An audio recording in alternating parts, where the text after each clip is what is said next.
बिहारी गोपीजन वल्लभ गिरिवरधारी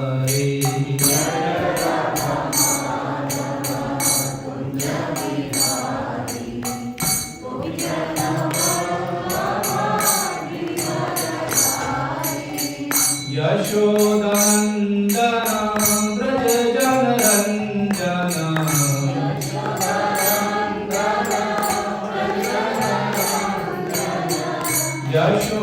यशोदनंदना व्रज जनरंजना यशोदनंदना व्रज जनरंजना यमुना तीरवनचारी यमुना तीरवनचारी यमुना तीरवनचारी यमुना तीरवनचारी जय राधा माधव कुंज बिहारी गोपीजन वल्लभ गिरिवरधारी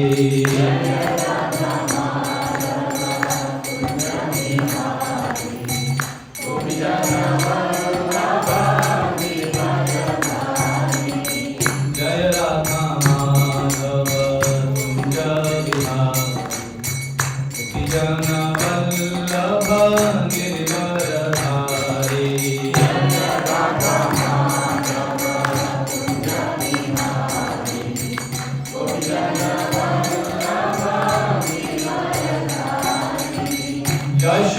यशोदनंदना व्रज जनरंजना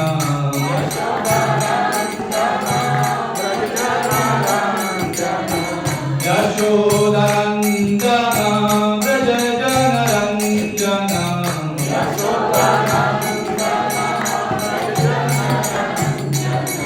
यमुना तीरवनचारी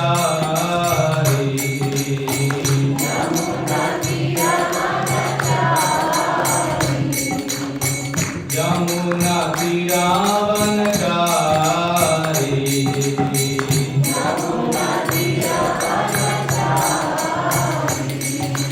जय राधा माधव कुंज बिहारी गोपीजन वल्लभ गिरिवरधारी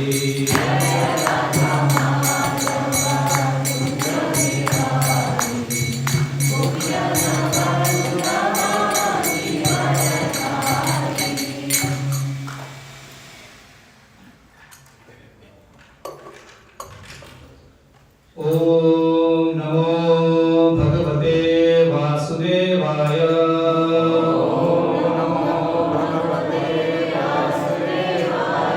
ओम नमो भगवते वासुदेवाय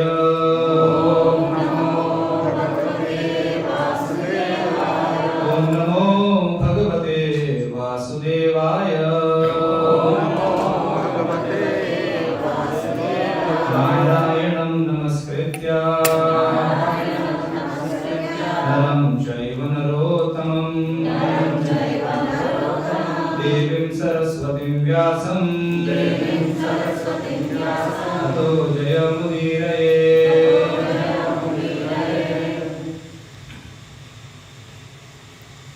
Hare Krishna. Thank you all for giving me this opportunity. This is the first time, as Purnacharya Prabhu mentioned. I'll make an attempt, but before I do so, I seek the blessings of Vallabhadra Prabhu and all the assembled Vaishnavas. So, we're going to read from Bhagavad Gita, chapter 5, verse 15.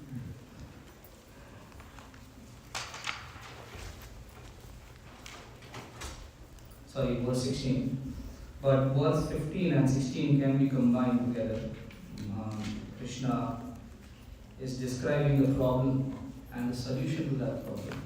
15 is the problem, 16 is the solution. So I've been instructed to speak on 16, but we'll touch a little bit on 15 as well. Jnanena tu tat ajnanam ज्ञानेन तु तदज्ञानं yesham nashitam atmanah येषां Tesham aditya vajnanam prakashyati tatparam. Translation and purport by His Divine Grace, A.C. Bhaktivedanta Swami Srila Prabhupada. Translation: when, however, one is enlightened with the knowledge by which nations is destroyed, then his knowledge reveals everything as the sun lights up everything in the daytime. Okay. Those who have forgotten Krishna must certainly be bewildered, but those who are in Krishna consciousness are not bewildered at all. It is stated in the Bhagavad Gita, Sarvam Jnana Plavena, Jnanatni Sarva Karmani, and Nahi Jnanena Shrishtam. Knowledge is always highly esteemed. And what is that knowledge? Perfect knowledge is achieved when one surrenders unto Krishna. As is said in the 7th chapter, 19th verse, Bahunam Janmanam Ante Jnanam Mam Prapadyate. After passing through many births, when one perfect in knowledge surrenders unto Krishna, or when one attains Krishna consciousness, then everything is revealed to him. As everything is revealed by the sun in the daytime, the living entity is bewildered in so many ways. For instance, when he unceremoniously thinks himself God, he actually falls into the last snare of nations. If a living entity is God, then how can he become bewildered by nations? Does God become bewildered by nations? If so, then nations or Satan is greater than God. Real knowledge can be obtained from a person who is in perfect Krishna consciousness. Therefore, one has to seek out such a bona fide spiritual master, and under him learn what Krishna consciousness is. For Krishna consciousness will certainly drive away all nations, as the sun drives away darkness. Even though a person may be in full knowledge that he is not this body but is transcendent to the body, he still may not be able to discriminate between the soul and the super soul. However, he can know everything well if he cares to take shelter of the perfect bona fide Krishna conscious spiritual master. One can know God and one's relationship with God only when one actually meets a representative of God. A representative of God never claims that he is God, although he is paid all the respect ordinarily paid to God because he has knowledge of God. One has to learn the distinction between God and the living entity. Lord Krishna therefore stated in the 2nd chapter 2.12 that every living being is individual and the Lord is also individual. They were all individuals in the past, they are individuals in the present, and they will continue to be individuals in the future, even after liberation. At night, we see everything as one in darkness, but in the daytime, when the sun is up, we see everything in its real identity. Identity with individuality is spiritual life. In spiritual life is real knowledge. So this is the solution that Krishna is giving to the previous verse. I'll read the previous verse too, the 15th, the translation of the purport. Nor does the Supreme Lord assume anyone's sinful or pious activities. Embodied beings, however, are bewildered because of the ignorance which covers their real knowledge. Purport. The Sanskrit word Vibhu means the Supreme Lord who is full of unlimited knowledge, riches, strength, fame, beauty and renunciation. He is always satisfied in himself. Undisturbed by sinful or pious activities, he does not create a particular situation for any living entity, but the living entity, bewildered by ignorance, desires to be put into certain conditions of life, and thereby his chain of action and reaction begins. A living entity is by superior nature full of knowledge. Nevertheless, he is prone to be influenced by ignorance due to his limited power. The Lord is omnipotent, but the living entity is not. The Lord is Vibhu or omniscient, but the living entity is Anu or atomic. Because he is a living soul, he has a capacity to desire by his free will. Such desire is fulfilled only by the omnipotent Lord.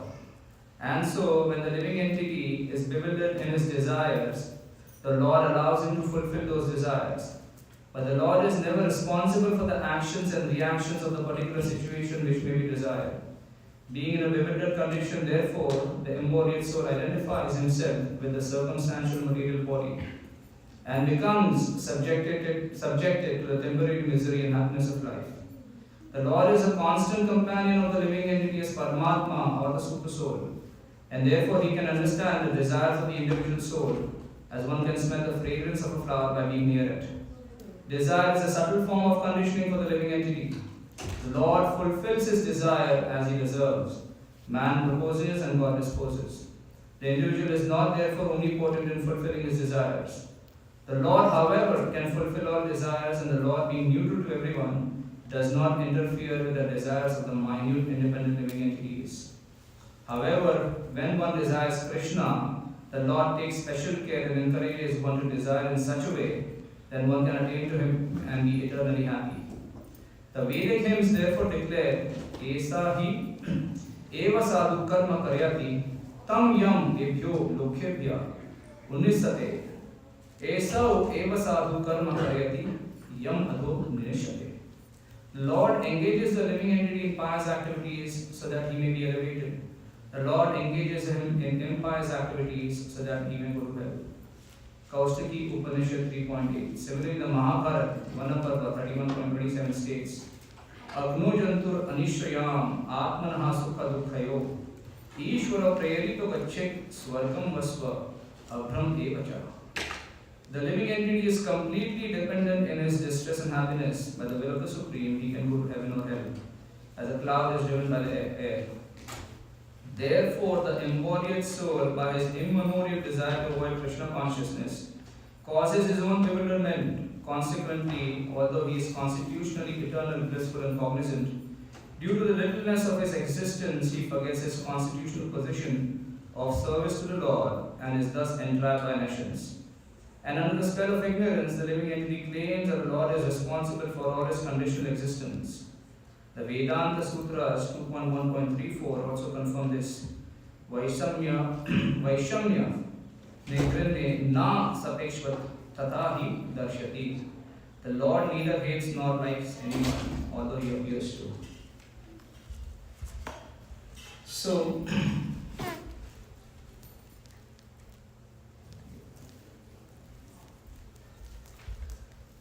here in verse 16, the Lord is giving the solution to the problem which is described in verse 15, where the problem is, the living entity has this minute independence.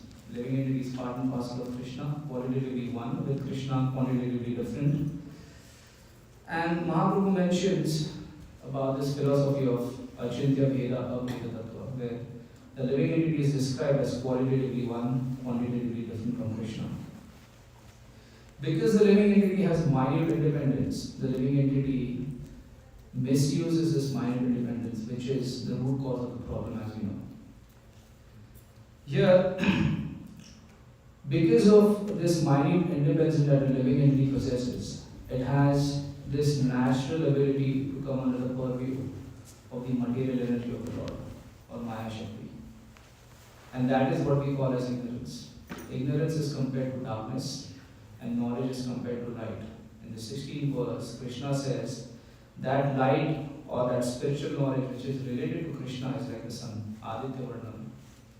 So that sun, when it rises in the heart of a living entity, it dispels all the ignorance, or it destroys all the ignorance which is born of darkness. So we know we are entrapped by the three modes of material nature: goodness, passion, and ignorance. Most people outside, if you look at it, mostly are under the modes of passion and ignorance. When you want to transcend the modes of material nature, the prescribed method is the chanting of the Hare Krishna Mahamantra, as we know it. The root cause of the living entity suffering in this material world from time immemorial is that it doesn't want to be in Krishna consciousness. It wants to rebel against Krishna. For whatever reason we came here, and we don't know what year it was. We came here. For whatever reason we came here, we have been here for a long time, and we get attracted to all these little different things that the material energy of the Lord throws at us, the living entity specifically. And the living entity is always trying to get absorbed in everything that matter throws at it. So the living entity wants to abuse and get attract and use matter. But over a period of time, what happens is that matter controls the living entity.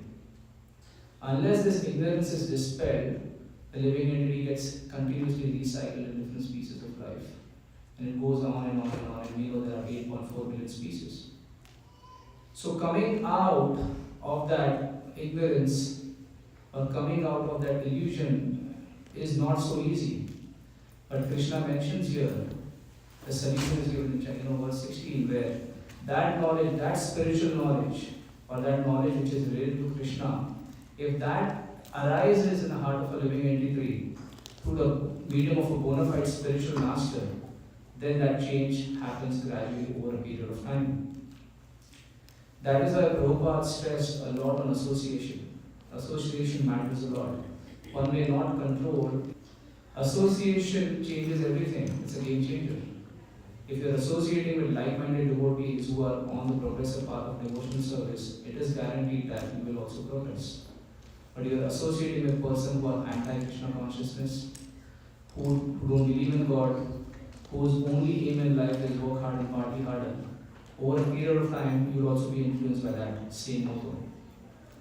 So, Prabhupada stressed a lot on association. Now, I was talking about this the other day in a local class in Delaware. Back in the 1970s, there was this big case against ISKCON, where there was an allegation of brainwashing. And this case was brought to Prabhupada. And they said, Prabhupada, there's this case against us where they say we are brainwashing people.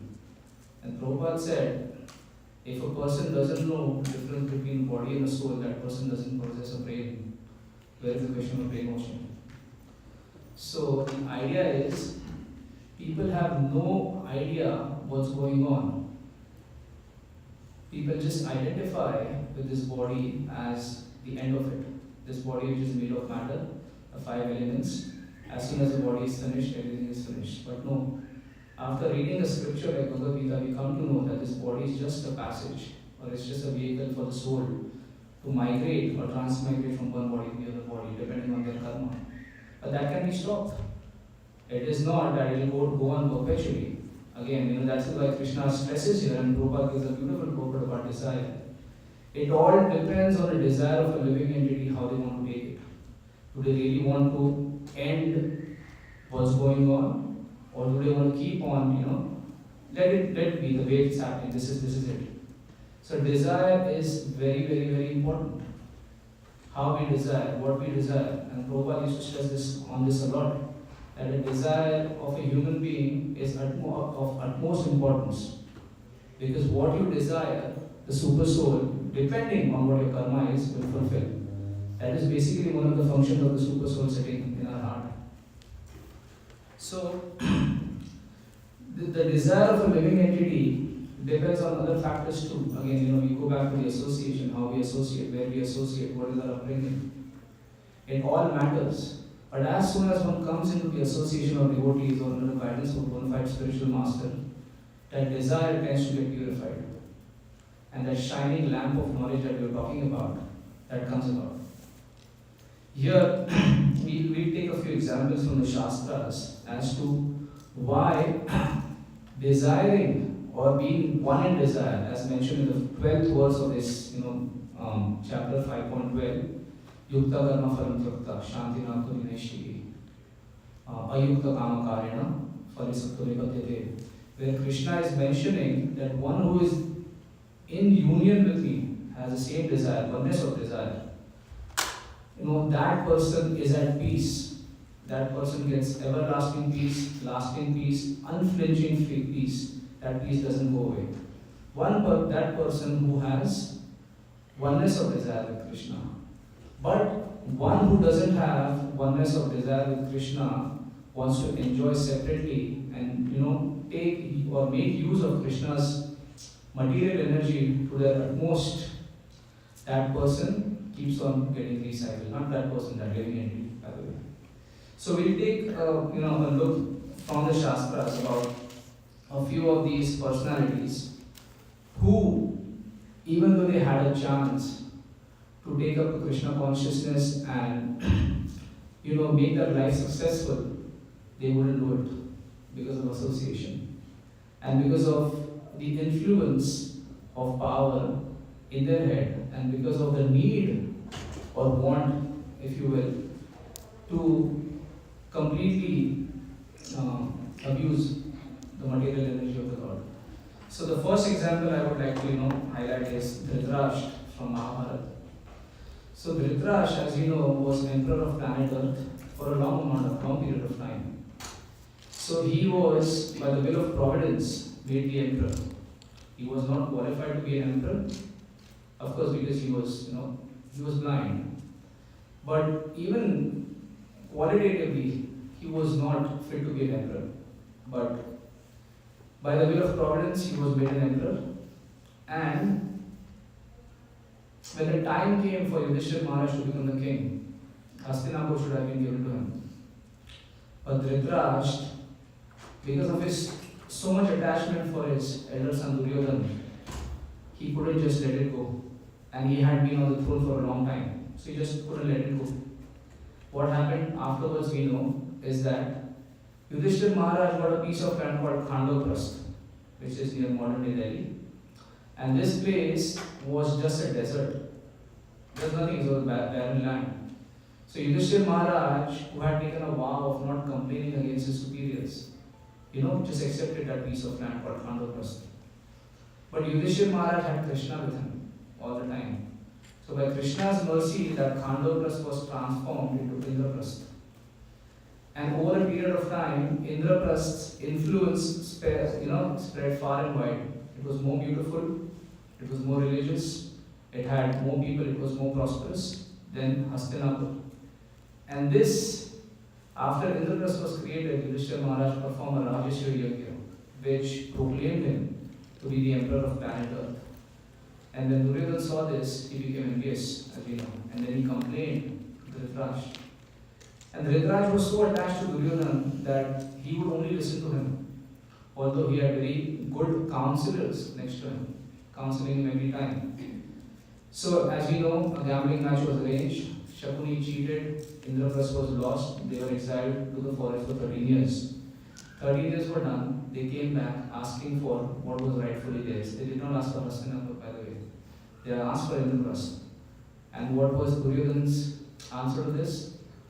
I will not give even that much amount of land that can be pierced by a tip of a needle. How much land can a tip of a needle pierce? And to all this, Dhritarashtra's answer was, I am helpless, my son is in control, I can't do it. But internally, he was liking what was going on.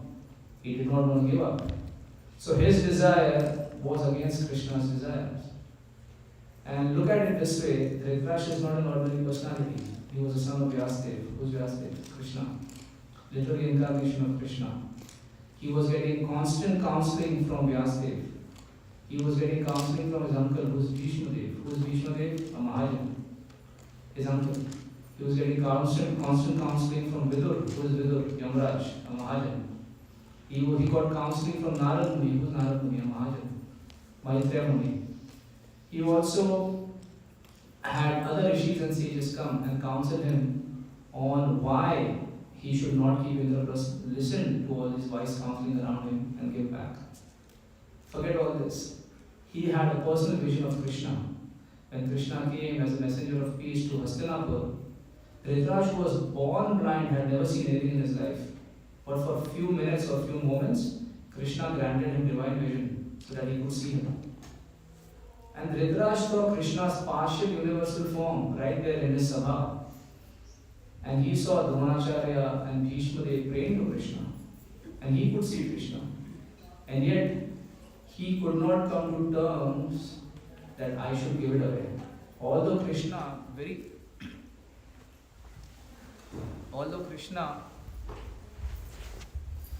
very humbly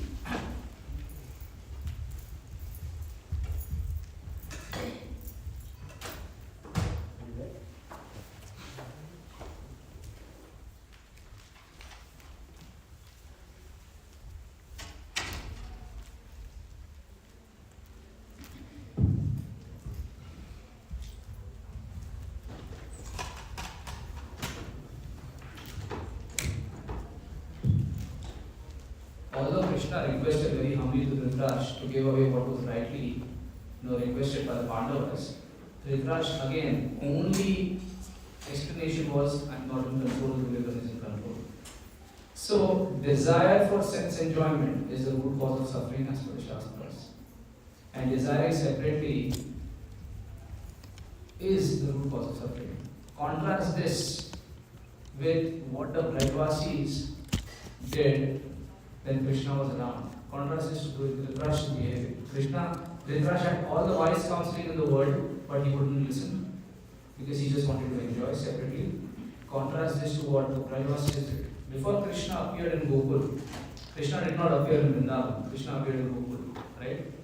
Before Krishna appeared in Gokul, there were no disturbances.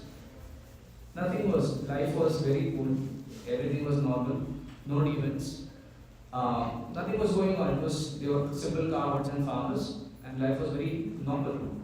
Krishna appears in Gokul, in the house of Nanda and Yashoda, and suddenly you have Shaktasura, you have Vrindavan, you have Putna all coming to Gokul to pay a visit. Right? And after these three demons really tried to harm Krishna, the Brajvasis decided that we should move on, because this place is not safe for Krishna. We should find another place for Krishna. Not even once they said, Nanda Maharaj, all this disturbance is because of your family. So why don't you relocate? And we stay. We've been here for a long time. We'll stay here. Why don't you relocate? Not even once. They said, we have to protect Krishna. Now they didn't know that Krishna was God. Because the Brajvasi is, Krishna always used to cover them with his Yogamaya potency. So they had no clue. But their whole intention was, okay, we want to protect Krishna. So they all moved to Vrindavan from Gokul. But the same thing that was happening in Gokul that continued in Vrindavan.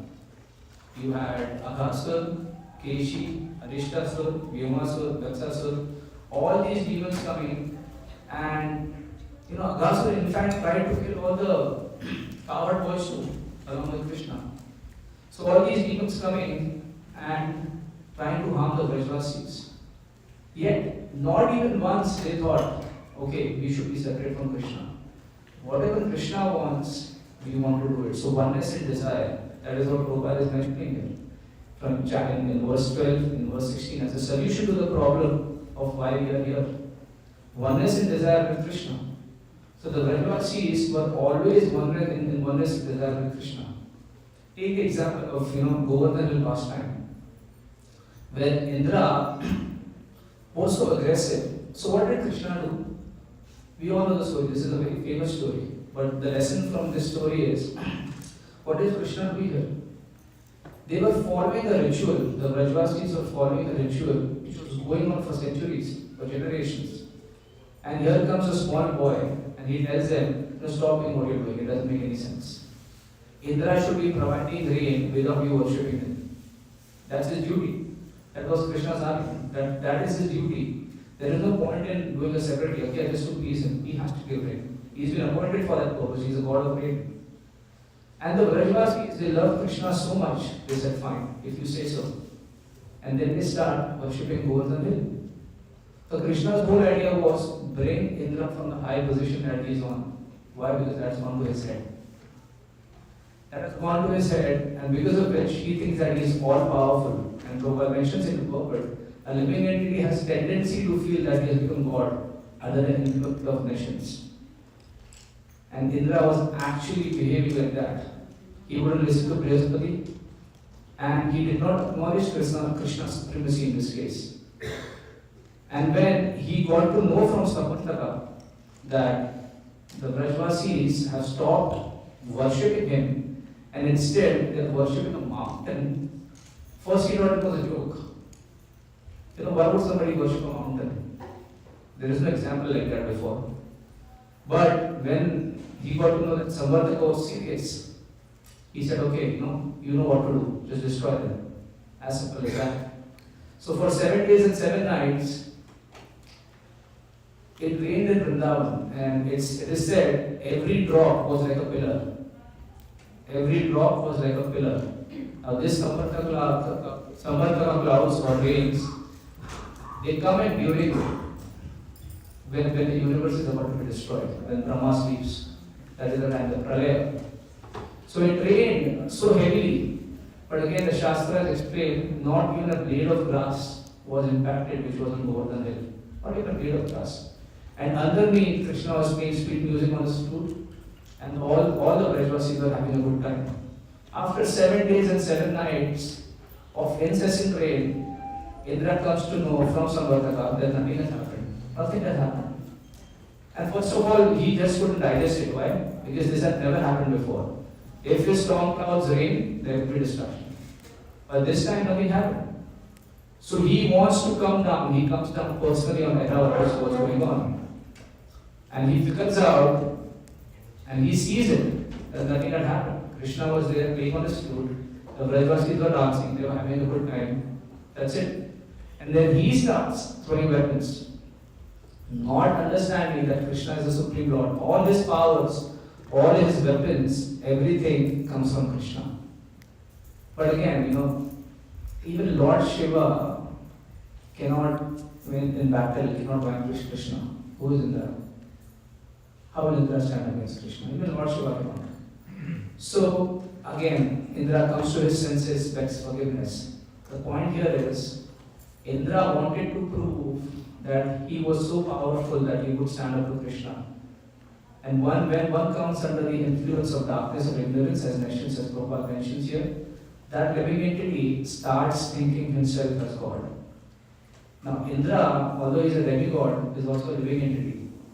Indra is not a person, it's a post. A person is occupying that post just because their karma, just because their karma is so good. So, a prime example of that is in the 6th canto of Srimad Bhagavatam, where the story of Indra and Vrtrasura. So this is a very important story for us to understand for how to respect devotees and how to treat devotees. If we don't do that on account of pride, on account of ignorance, then suffering is inevitable. So, the story begins with Indra is in his heavenly planet in Amravati, and he is with Sachi Devi, his wife, and all the Gandharvas, the Charanas, the Siddhas, they are singing and they are praising Indra. And he is having a good time as usual with all the other demigods. Brihaspati walks in, his spiritual master. Indra sees him, does not acknowledge, which is a big sin, because that was his spiritual master. The right way to do was, Indra should have gotten up, offered a seat, offered respect to his spiritual master. That's it. Indra actually neglects to do that. Out of pride, out of ignorance, he neglects to do that. Brihaspati understands that, okay, too much power and influence has gone in his head. He's taking himself as God. Brihaspati walks away. Indra immediately understands what he has done. And then along with the other Devtas, they try to find Brihaspati. Brihaspati is more powerful than the demigods, he just disappears. He just vanishes. And these Devtas are not able to trace out Brihaspati. And the demons, sensing this, what has happened, they attack the demigods. And the demons had become powerful because they had diligently served Shukracharya. Over a period of time, they had diligently served Shukracharya, so they had become powerful. So they attacked the Devtas who are without a spiritual master, a priest or a mentor or a guiding force. And the Devtas, they lose the battle. And the demons were in a similar position some time back where they were neglecting Shukracharya. And every time they fought the Devtas, they lost. But over a period of time, they had understood that they should be pleasing their spiritual master. And they had done that. And because of which they had become immensely powerful. So they defeat the demigods. Demigods, they run to Brahma as usual. And Brahma, instead of feeling sorry for them, I'm really sorry that this has happened to you. You're homeless right now. Let me give you shelter. No, Brahma is very critical of their behavior. He chastises them, saying that your behavior is most inappropriate, the way you have treated Brihaspati, out of pride and illusion. Now, unless you have a guru, there is no way you can survive. So, Brahma recommends that you should go and seek out Vishwarup. He is the son of Twasta, who is a Brahman, and make him your guru. With him as your guru, you will be able to defeat the demons and become Devtas again. So they follow Brahma's guidance, they go to Vishwarup. Vishwarup is honored, although he is very young in age compared to the demigods. He is very honored to accept the priest of a spiritual master for the Devtas. He does that, and to protect Indra, he creates the Narayan Kavach shield. Indra takes that, and because he has a Narayan Kavach shield, he is able to defeat the demons. He becomes the king of heaven again. So everything is fine, right? Business as usual. But Indra being Indra, he cannot live in peace. He always has to do something which messes up. So he comes to know that Vishwarup, who has 3 heads, right? While offering oblations in the sacrificial fire for the Devtas, he is also offering a part or a portion of it for the demons. Because from his mother's side, he was also related to the demons. So if something like this happens, right? If you have an argument with somebody, it's very natural to talk it out. Indra would have asked him, why are you doing this? Is there a problem? How can we remediate? You want something better? Let's talk. He doesn't react, he doesn't talk, he just cuts his head off. All 3, not one, all 3. So the first offense that Indra did was Brihaspati, which was a terrible offense when he neglected his spiritual master. This was even worse. He just killed his guru, Vishwarup, even bad. And now he is afflicted with tremendous sin. And because he killed Vishwarup, Dhwasta, who was the father of Vishwarup, is mad at Indra. Why? Because his only son is killed. So he wants to now create a demon who's going to kill Indra. So he performs a sacrifice with the intention of creating a demon who's going to kill Indra. But Vedic mantras are such that they should be chanted in specific meter and specific regularity. If anything is off, the result might be a little opposite. So the whole intention of Dhwastas was to create a demon or personality, not a demon, a personality who will kill Indra. But the mantras were chanted in such a way that personality came out who will be killed by Indra. See the difference? A personality should come out who should kill Indra, but the mantras were chanted irregular. A personality that came out will be killed by Indra. Completely different. So when Dhritarashtra comes out, the demigod had never seen something like this before in their life. Nothing like this. He was gigantic, enormous, very powerful. Even before starting fighting, they lose all hope that they will not be able to come, match against this personality. So they go to Vishnu now, or Krishna. And when they pray to him, and Lord Vishnu says, fine, the only way for you out of this situation that you have created for yourself, out of ignorance, is to go to Dadichi Rishi or Muni and ask for his bones. Now this whole proposal of these demigods going to a Brahman again, asking for his bone, is kind of embarrassing. Because if you're asking for somebody's bones, all the bones, that means that person has to be dead. You just can't take somebody's bones and expect that person to live. So demigods not even once think, oh, why should we ask for his bones? Okay, we need his bones. Why? Because out of those bones, Vishwakarma, one of the demigods, he will create this weapon called the Vajra or Thunderbolt, by which Indra can kill Dhritarashtra. Not even once he thought, okay, we want to kill Dhritarashtra, but for that, this person, this innocent person, who is not at all involved in this, has to be killed or die, or has to give up his life. Shamelessly they go and they ask Dadichi, Master, we need your bones. And not even for 1 second he objected, saying, okay, this is not my problem, none of my business. You created a mess for yourself, you sort it out. I don't know who Dhritarashtra is. I don't know why you killed Vishwarup. I don't know why did you insult Brihaspati. None of my problem, I am not going to do it. Not even once he said that. As soon as he came to know that it was Krishna's, Lord Vishnu's desire that he gave away all his bones, he said, fine. If this is Krishna's desire, I'll do it. That is called oneness in desire. Whatever Krishna wants, I'll do it. It is very difficult. We are not expected to do something like this. This is an extreme example. That's why it appears in the Srimad Bhagavatam. And we will never be expected to do something so drastic.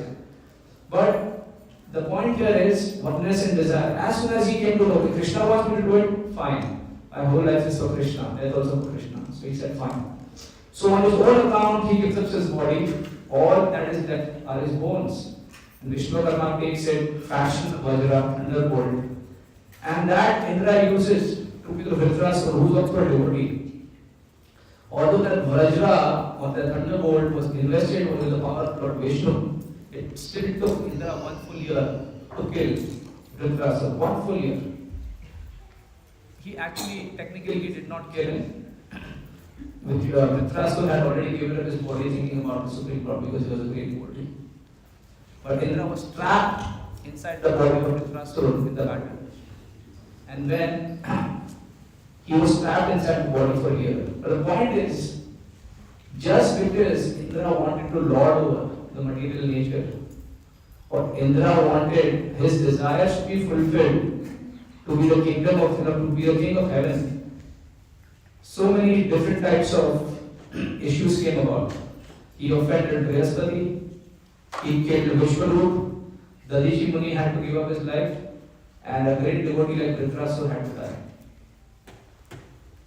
So after killing Dhritarashtra, Indra is chased by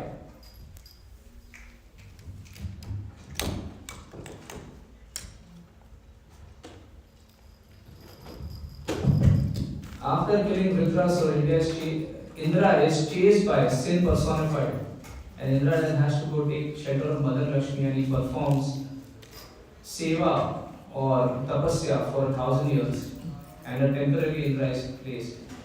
But the whole point is, when we always want to enjoy separately from Krishna, self-gratification is painful. You know this, you have experienced this, at least I have. When we want to excessively enjoy our senses, it is painful. Giving up is a little difficult, tapasya is a little difficult, but tapasya is needed. Our bodies are not made actually technically in this age of Kali for tapasya. That is why fasting on Ekadashi is also difficult. And Nirjala Ekadashi is coming. It is not easy to do it, but it is recommended. Why? Because it makes us sober. It makes us think positively in Krishna consciousness. As long as we want to be separate, the problems will occur. So here, we spoke about Indra's issues with Dhritarashtra, Indra with Govardhan hill. And then we also look at how, the Goswamis of Vrindavan, you look at Sanatana Goswami, you look at Rupa Goswami, they were so rich. One was a prime minister, one was a finance minister, right? Extremely rich, extremely opulent, extremely influential, and extremely knowledgeable. But when a time came when Mahaprabhu told them that you have to go to Vrindavan, they didn't even think for even a minute. Why should I, go to Vrindavan? I can practice bhakti here in Bengal. I can use all my wealth for that service. No. As soon as they came to know that Mahaprabhu wants them to go to Vrindavan, leaving everything, so that they can excavate the areas of pastimes of Krishna, they didn't even think for even 1 minute. So oneness and desire is there. And we all know this story that Mahaprabhu was so strict with the Goswamis particularly that when Sanatana Goswami came to meet Chaitanya Mahaprabhu in Banaras, Chaitanya Mahaprabhu saw Sanatana Goswami and he was so happy. Sanatana Goswami had given away practically all his wealth. The only thing that he had was a expensive shawl that he was wearing, a quilt, to protect him from cold. And then Chandrasekhar, one devotee called Chandrasekhar, and Mahaprabhu asked him, what are you going to do? He said, I'm going to do Madhukari. That means go begging from door to door for my daily living. And Mahaprabhu kept on looking at Sanatana Goswami. And then Sanatana Goswami understood that why Mahaprabhu was looking at him. Because he was wearing this quilt or shawl which literally cost like 2 or 3 gold coins that time. And Mahaprabhu thought, if you're going to go and beg from door to door, wearing such an expensive shawl, people will ridicule you. It's like somebody asking for donation comes in an S class. Message is that, and when Mahaprabhu sees that, Mahaprabhu, says, wow, you have finally understood what I want. So here is an example of devotees Like Sanatana Goswami and Rupa Goswami, who had no qualms, had absolutely zero attachment, and they wanted to give up as soon as Krishna wanted them to give up. Oneness and desire of Krishna. Absolutely no ignorance of what is right and what is wrong. Similarly, if you look at one more Goswami, Raghunath Das Goswami, right? Raghunath Das Goswami, he was born into royalty, and yet, right from the time he was born, he was just attached to Krishna. He was just attached to the the movement of Chaitanya Mahaprabhu. So, time is up. I'll end here saying that as long as we are aware of what is required of us by reading these beautiful shastras, we are good, and if we act on it. So I'll end here. If anybody has any questions, corrections, comments, additions.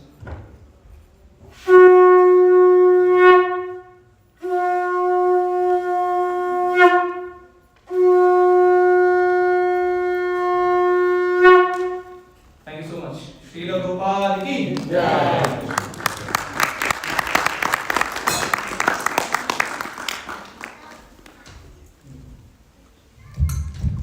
Thank you, Nitai Prabhu. We'll now have Kirtan and Arati.